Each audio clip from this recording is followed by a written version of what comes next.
तो आगामी चुनाव में कांग्रेस राजद का सुपड़ा साफ कर देगी और नीतीश कुमार का तो खात्मा भारतीय जनता पार्टी उस पटकथा पर, उस स्क्रिप्ट पर काम कर ही रही है। तो अब कांग्रेस एक के बाद एक अपने सहयोगियों को खत्म कर रही है और इनका तरीका भी बड़ा मजेदार है। आज की कांग्रेस अपने सहयोगों की जो भाषा है, जो उनके एजेंडा है, उसी को चुराने में लगी हुई है। तो बिहार में कांग्रेस ये बात समझ चुकी है कि मुसलमान त्रस्त हैं राष्ट्रीय जनता दल से, वो एक विकल्प तलाश रहे हैं और इसलिए अगर सम्मानजनक सीटें कांग्रेस पार्टी को तेजस्वी प्रसाद यादव नहीं देते हैं, जिसकी मांग की जा रही है कि 100 सीट और 2 डिप्टी सीएम का वादा बिहार में भी है, कांग्रेस ही है जो जातिवाद का जहर फैलाकर अपनी सहयोगी आरजेडी का जो पेटेंट है उसी जमीन को खाने में जुट गई है। नीतीश कुमार अगर कोई खेला नहीं करते हैं, मतलब जो चर्चा होती है बार बार कि वो महागठबंधन के साथ जा सकते हैं, लालू प्रसाद यादव के साथ जा सकते हैं, अगर उस रणनीति में फेल होते हैं नीतीश कुमार होली तक या होली के बाद, तो आप मान कर चलिए कि बिहार में भी एक बड़ा तख्ता पलट होगा। अब नीतीश कुमार कितना जल्दी फैसला लेते हैं, क्योंकि एक तरफ तेजस्वी यादव भी खतरे में है, एक तरफ नीतीश कुमार भी खतरे में है। तो दोनों अगर दोस्त मिल जा रहे हैं, दोनों अगर सहपाठी मिल जा रहे हैं, लालू और नीतीश। दोस्तों, अगर आपने कल के चुनाव परिणाम पर नजर डाला होगा, जो दिल्ली के विधानसभा चुनाव का परिणाम आया, तो आपने एक बात गौर किया होगा कि भारतीय जनता पार्टी जीती दिल्ली में है, लेकिन दिल्ली से ज्यादा आतिशबाजी, दिल्ली से ज्यादा लड्डू बांटने का जो प्रकरण है वो पटना में घटा है। दिल्ली से 1000 किलोमीटर दूर स्थित बिहार की राजधानी पटना में एक अलग तरह का जश्न मनाया जा रहा था। सुबह सवेरे से ही जब से परिणाम आ रहा था, भारतीय जनता पार्टी के कार्यकर्ता, भारतीय जनता पार्टी के नेता गजब के जोश में दिखे। अब इसके पीछे का कारण क्या होगा ये तो भारतीय जनता पार्टी जाने, लेकिन हम इतना स्पष्ट तौर पर जान चुके हैं, समझ चुके हैं और अब कह भी सकते हैं कि नीतीश कुमार की उल्टी गिनती शुरू हो चुकी है। नीतीश कुमार की उल्टी गिनती शुरू हो चुकी है, मतलब नीतीश कुमार अगर अब भी कोई खेला नहीं करते हैं तो फिर नीतीश कुमार के साथ भारतीय जनता पार्टी इस विधानसभा चुनाव में या उससे पहले कोई खेल जरूर कर जाएगी। समझिए कैसे। लेकिन उससे पहले आपको इस वीडियो में हम ये आंकड़े भी बताएंगे कि जो विपक्षी दल है वो भी अब संकट में आ गया है। कल अरविंद केजरीवाल का हारना कोई साधारण हार नहीं है। देखिए, अरविंद केजरीवाल हर फ्रंट पर एक बेहद मजबूत लीडर के तौर पर उन्होंने खुद को स्थापित किया। लंबे समय तक दिल्ली पर उन्होंने राज किया, एक मुश्त वोट शेयर उनके पास रहा। 62 सीटों से 22 सीटों की जो यात्रा है, ये सिर्फ अरविंद केजरीवाल की हार नहीं है। मतलब अरविंद केजरीवाल का आप आईटी सेल देखिए, सोशल मीडिया पर उनकी पार्टी उतनी ही एक्टिव है, जमीन पर उतनी ही एक्टिव है, काम को डिलीवर करने में उतनी ही एक्टिव है। लेकिन बावजूद इसके अगर अरविंद केजरीवाल की इतनी बुरी शिकस्त हुई तो इसके पीछे का कारण क्या है? दोस्तों, एक आंकड़ा आपको हम बताना चाहेंगे, फिर नीतीश कुमार पर भी जाएंगे। आंकड़ा पहले समझिए। भारतीय जनता पार्टी को दिल्ली में कुल 43 लाख वोट मिले हैं, 43 लाख। और अगर हम बात करें अरविंद केजरीवाल की पार्टी की तो उन्हें करीब 41 लाख वोट मिले हैं। मतलब बीजेपी और अरविंद केजरीवाल की आम आदमी पार्टी के बीच जो वोट का अंतर है वो करीब 1,90,000 है। मतलब इसे आप 2 लाख मान सकते हैं। अब देखिए, मात्र 2 लाख के अंतर से कितने सीटों का डिफरेंस है? करीब करीब 26 सीटों का अंतर है। 48 सीट भारतीय जनता पार्टी को मिली है और 22 सीटें आम आदमी पार्टी को मिली है। लेकिन दोस्तों, हमें कांग्रेस को नहीं भूलना चाहिए। हम कांग्रेस को भले ही भूल जा रहे हैं क्योंकि उसे 0 सीट मिली है, लेकिन वोट 0 नहीं मिला है। कांग्रेस पार्टी को दिल्ली में 6 लाख से अधिक वोट मिला है। तो सोचिए, अगर अरविंद केजरीवाल के वोट के साथ, मतलब 42 लाख वोटों में अगर 6 लाख वोट और जुड़ जाए, माफ कीजिएगा, 41 लाख वोटों में अगर 6 लाख वोट और जुड़ जाए तो ये वोट हो जाता है 47 लाख। और भारतीय जनता पार्टी को कुल वोट कितने मिले हैं? 43 लाख। मतलब करीब करीब ये ठीक उल्टा ही आंकड़ा रहता। यानी आज 48 से 50 सीटों पर आम आदमी पार्टी जीती होती कांग्रेस गठबंधन में, और भारतीय जनता पार्टी जो है वो फिर से 20 से 22 सीटों पर, यानी जो 27 साल का वनवास है वो 32 साल के वनवास में बदल चुका होता। लेकिन दिल्ली का तख्त पलट गया, दिल्ली की सत्ता भारतीय जनता पार्टी के पास चली गई और दिल्ली में अरविंद केजरीवाल सत्ता से बेदखल हो गए। तो आपको हमने ये गुणागणित क्यों बताया? क्योंकि बिहार में दोस्तों सिर्फ खतरा नीतीश कुमार के ऊपर नहीं है, बल्कि जो महागठबंधन के मुख्य सहयोगी दल है यानी राष्ट्रीय जनता दल, उन पर भी अब खतरा मंडरा रहा है। कैसे? सबसे पहले दोस्तों हम कांग्रेस पर चर्चा कर लेते हैं, फिर हम एनडीए गठबंधन का समीकरण आपको समझाएंगे। अगर हम बात करें महागठबंधन की, महागठबंधन में जो गुणागणित चल रहा है, जिस तरीके का समीकरण बना हुआ है, कांग्रेस पार्टी लगातार आंख दिखा रही है राष्ट्रीय जनता दल को। देखिए हुआ खेल क्या, जो मुस्लिम तबका का वोट है वो चला गया दिल्ली में कांग्रेस पार्टी के साथ। इस बात से हम इनकार नहीं कर सकते, हालांकि वहां पर 6 मुस्लिम विधायक जीते हैं, लेकिन बावजूद इसके एक बड़ा वोट बैंक जो है मुसलमानों का वो चला गया कांग्रेस पार्टी के साथ। और ये क्यों हुआ?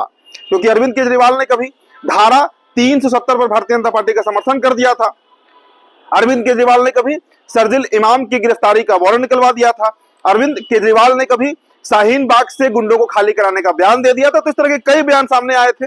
एक बड़ा तबका मुसलमानों का था जो केजरीवाल के खिलाफ चक्रव्यूह रच रहा था, और उसका खामियाजा अरविंद केजरीवाल को भुगतना पड़ा कि वो भारतीय जनता पार्टी जो 2019 में उन्हें नहीं हरा पाई, जब वो सबसे मजबूत दौर में थी, आज वो भारतीय जनता पार्टी जब लोकसभा में कमजोर हो गई है तब भी वो केजरीवाल को हरा देती है। तो अब आते हैं मुसलमान वोट के ऊपर। आप मुस्लिम वोट का समीकरण समझिए। मुसलमान वोट धीरे धीरे बिहार में भी राष्ट्रीय जनता दल से दरक रहा है। दरकने का कई कारण है। पहला कारण तो यही है कि मुसलमानों को उचित सम्मानजनक प्रतिनिधित्व तो नहीं मिल रहा है। आप लोकसभा का उदाहरण पकड़ लीजिए, 10 सीटें यादव जाति को दिया गया था, 7 सीट कुशवाहा जाति को दिया गया था, जबकि इन दोनों के वोट बैंक को जोड़ देंगे तब करीब वो मुसलमानों के वोट बैंक के पास पहुंचेगा।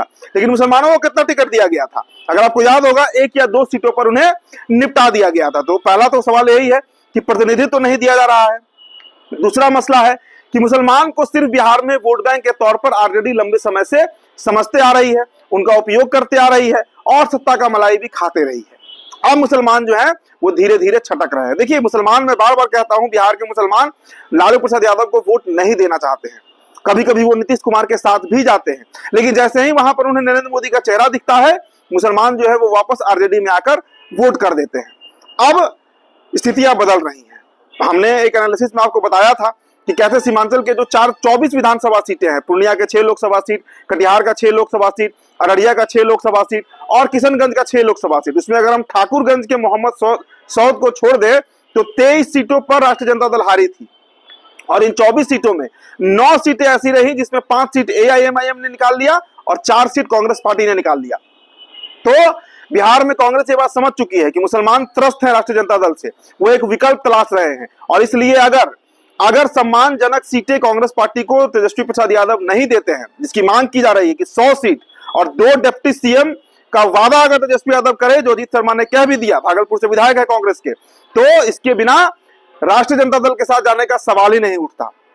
इसलिए मैं कह रहा हूं कि अगर कांग्रेस जीत नहीं सकती है, जिता नहीं सकती है, तो हरा जरूर सकती है। और ये सबसे बड़ा सरदर्द दोस्तों बनने जा रहा है महागठबंधन के लिए, और खासकर लालू प्रसाद यादव और तेजस्वी प्रसाद यादव के लिए आने वाले दिनों में। इसे आप इस तरीके से भी समझ सकते हैं कि कांग्रेस पार्टी की आज हैसियत यही बची है बिहार में कि उसका पार्टी से प्रत्याशी कौन होगा, प्रदेश अध्यक्ष कौन होगा, नेता कौन होगा, ये सारे फैसले लालू प्रसाद यादव लेते हैं, ना कि कांग्रेस पार्टी। तो इस बात की भी नाराजगी राहुल गांधी को रहती है।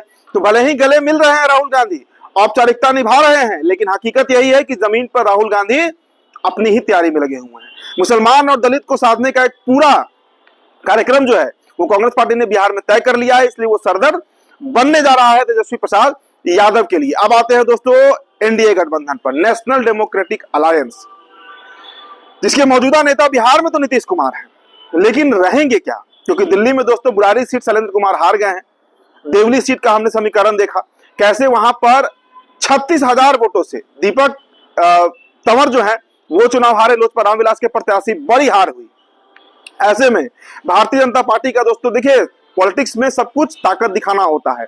सत्ता में अगर रहना है या आपको लड़ाई करना है राजनीतिक रूप से, तो उसके लिए आपको ताकत दिखानी होती है। और भारतीय जनता पार्टी ने हरियाणा में ताकत अपनी दिखा दी, महाराष्ट्र में ताकत दिखा दी, और अब दिल्ली, देश की राजधानी, वहां पर अपनी ताकत दिखा दी और 27 साल से खोए हुए सत्ता को वापस पा लिया है। तो अब इसका बड़ा असर दोस्तों बिहार में देखने को मिलेगा, ये आप मानकर चलिए।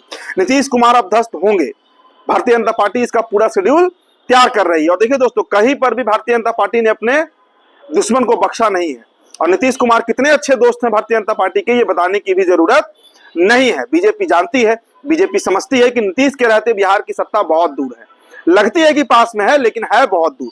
तो ऐसे में नीतीश कुमार को कैसे अब ध्वस्त करना है, इसकी एक पूरी पटकथा, एक पूरा स्क्रिप्ट जो है वो दिल्ली में तैयार किया जा रहा है। मैं बार बार कहता हूं कि जनता दल यूनाइटेड का एक गुट है जो इन दिनों भारतीय जनता पार्टी के साथ मिला हुआ है, और ना सिर्फ मिला हुआ है बल्कि बीजेपी के स्ट्रैटेजी में, बीजेपी के रणनीति में भी वो साथ दे रहा है, क्योंकि नीतीश कुमार अब रिटायरमेंट की उम्र में आ गए हैं और जदयू का भी एक खेमा चाहता है कि नीतीश अब रिटायर हो और सत्ता जो कहते हैं ना ट्रांसफर ऑफ पावर का जो हस्तांतरण होता है वो हो जाए। और इसके लिए हर रणनीति जदयू के भी कई नेता जो हैं वो अपना रहे हैं और इसमें सबसे अच्छे उनके सहयोगी भारतीय जनता पार्टी इन दिनों बनी हुई है। तो देखिए दोस्तों, सीधे तरीके से समझिए कि नीतीश कुमार अगर कोई खेला नहीं करते हैं, मतलब जो चर्चा होती है बार बार कि वो महागठबंधन के साथ जा सकते हैं, लालू प्रसाद यादव के साथ जा सकते हैं, अगर उस रणनीति में फेल होते हैं नीतीश कुमार होली तक या होली के बाद, तो आप मान कर चलिए कि बिहार में भी एक बड़ा तख्ता पलट होगा, एक बड़ा खेल होगा जिसके तहत नीतीश कुमार को अब ध्वस्त किया जाएगा।